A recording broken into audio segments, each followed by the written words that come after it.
વિજાપુર પંથકમાં ઢોર ચોરીની રાળ પોલીસની કામગીરી પર ઉઠ્યા સવાલ। વિજાપુર પંથકમાં ઢોર ચોરીની રાળ પોલીસની કામગીરી પર ઉઠ્યા છે સવાલ।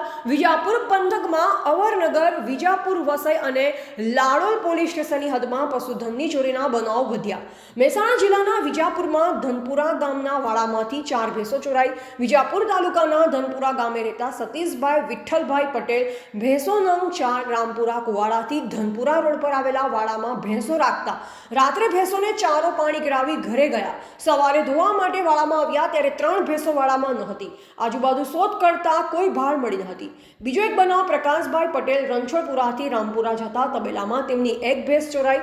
એમ કુલ મળી 4 ભેંસો ચોરાઈ, જેની અંદાજિત કિંમત 3,25,000 થવા પામી છે। આ બંને વિજાપુર પોલીસ સ્ટેશનમાં ફરિયાદ આપેલ છે। પોલીસે ફરિયાદના આધારે તપાસ કરી રહી છે। પોલીસના નાઇટ પેટ્રોલિંગ વિશે સવાલ ઊભા થયા છે। રિપોર્ટર સંજય બારોટ, બોધિક ભારત, વિજાપુર।